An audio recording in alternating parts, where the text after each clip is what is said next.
high. Good girl. Ready to go work out front? Come on.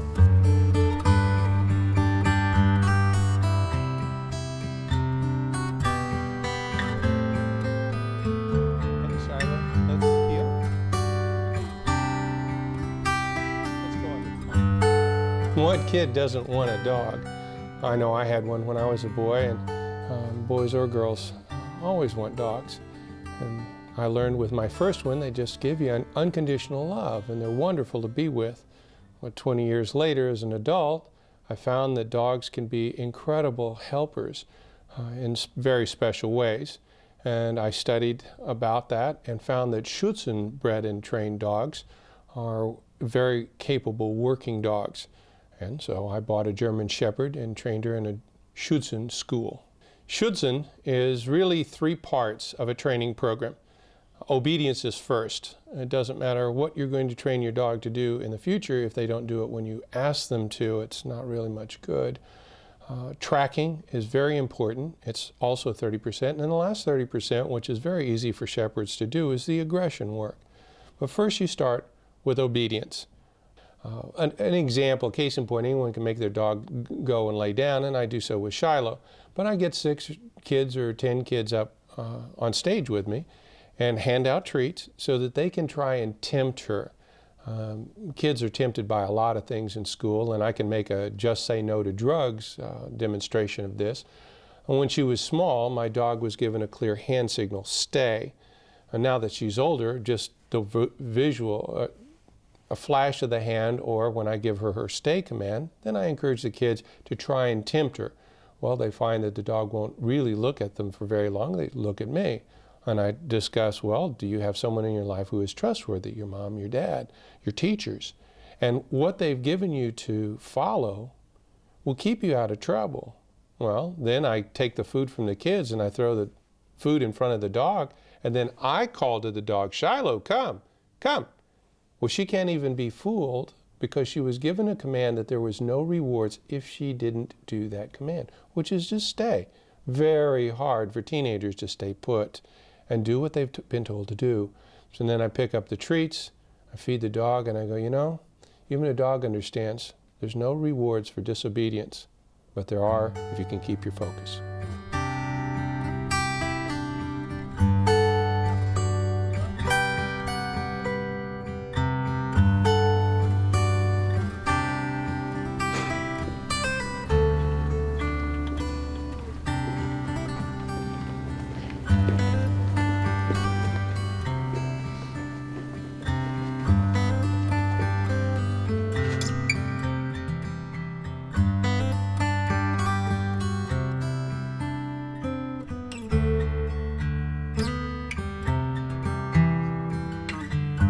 The kinds of offenses that kiddos end up in here for are everything you can imagine. Everything from shoplifting to runaway all the way up to murder. So if a child between the ages of 10 and 17 gets arrested, this is where they come. So our average daily population runs right at 100. I think last month we had 97 kids. We're about probably 80% male in our population. Yeah, we basically have 3 programs. We have pre-adjudication beds. That's for kids that just got arrested. They're waiting to see the judge, and then they'll be released. The average stay for those kids in our pre-adjudications 6 to 8 days, and then they're out of here. Then we have a sex offender program. I have 24 sex offender beds. Our sex offenders can stay with us up to a year. We have a drug program. Our drug kids can stay with us, drug and alcohol kids can stay with us up to 9 months. Volunteers are a huge part of what we do here. Mainly, bottom line is everything costs money.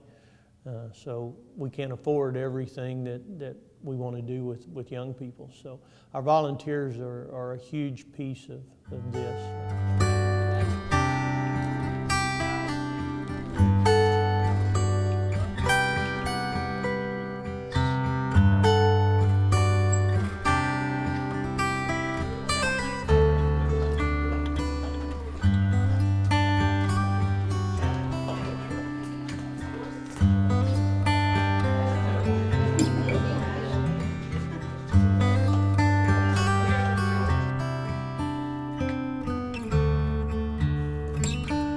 Good morning, gentlemen. My name is Les Castro, and this is Shiloh.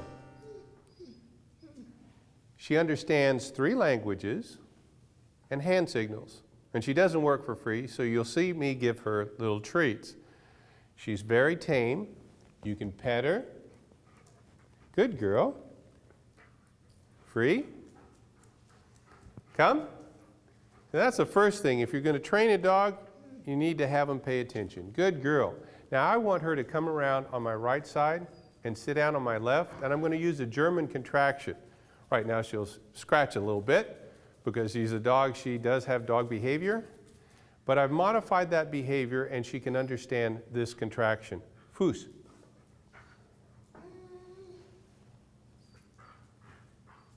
Little encouragement to go all the way around. Good girl.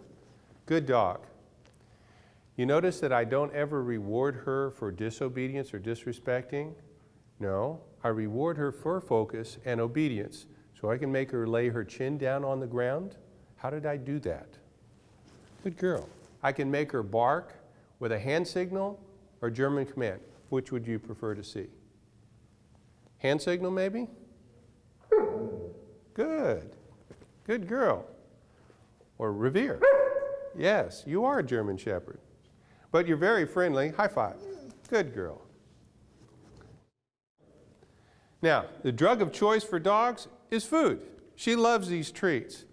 And she can show us how we can always stay on the straight and narrow. We don't have to ever be in trouble again. How is that possible? Watch her closely. I want you to stay. That's her instruction. I want you guys to help me with this. Here's a treat. Here you go. Call to her. Her name is Shiloh. She'll come in English, kommen Sie in German, or bente, ben in Spanish. Her name is Shiloh. Give it a try. See if you can get her into trouble. Shiloh, come on, come.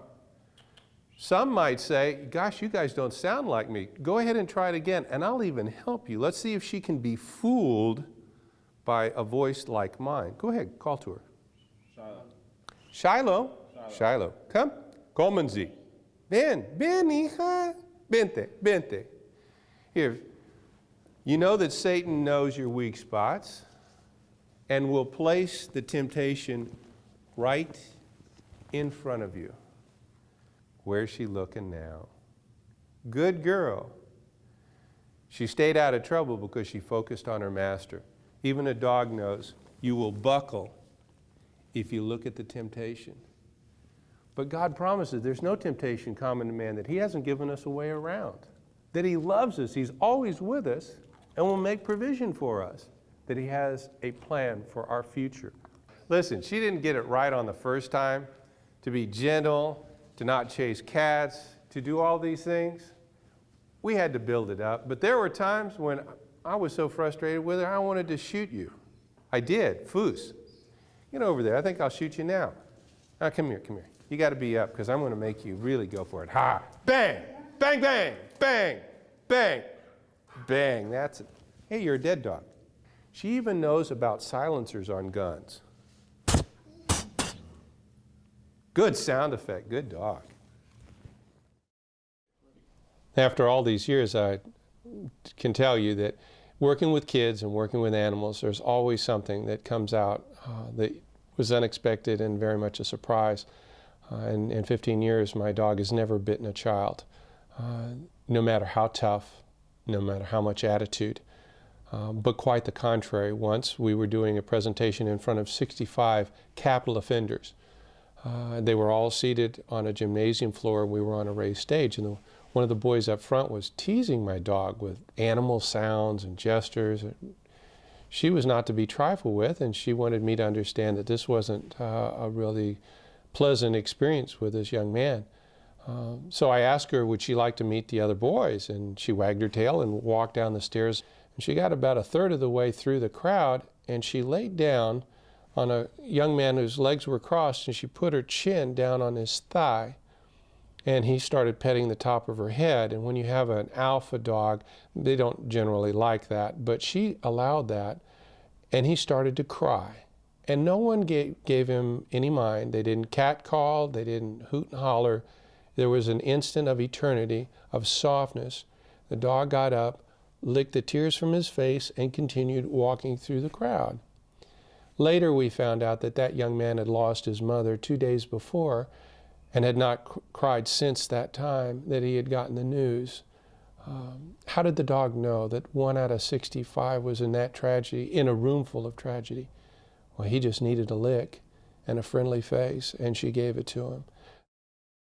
When I first got asked to go into prisons, and I hadn't a clue other than by my faith in what I'd experienced with Jesus, how I could mentor kids, not having been on drugs or been in incarceration. I went and I met speakers, I met other volunteers, I traveled around the country, and I found that these are people from all walks of life, simply dedicated in sharing the faith that had changed their lives, and I saw that my life was changing. I could be giving in the face of even disaster or an economic downturn or whatever was facing me. I could contribute, I could make a change in juveniles' lives. And I found that the people, a friend of mine that I made who by trade fixes upholstery in automobiles. He and I talk dogs because he loves dogs also. He heard about what I was doing with my dog, and years later he took lessons for 2 years to be an illusionist, a Christian illusionist, so that he could entertain and then make points clear. Whether ventriloquists, singers, football players, people from all walks of life, and I have dozens of bikers that come in with us, that each in their turn has come to a relationship with Jesus Christ, and they're very special to Christ, and they're very special to the kids because of their passion. So, you know, with teenagers, boys especially, don't they want to talk motorcycles? So that when they see a great big beefy guy in leathers, let's talk motorcycles. And once you get kids talking and sharing, then they can be open to listening. If you get anything at all from this documentary, know that there are kids in trouble that need your help. And if God can use a guy with an unlikely dog, an attack animal, that can show unconditional love and response to these kids, it's not about what I really have learned or how I prepared, and I didn't go to seminary, and no, I haven't been ordained for this mission field. I just cared, stepped out of the boat and walked to Jesus, and I know a lot of people who've done that too, hundreds and even thousands of folks that have come forward, and I encourage you, if this touches your heart at all, follow Christ with all your heart, with everything you have, whether it's your pet dog, your motorcycle, any talent that you have, God gave you that talent to use.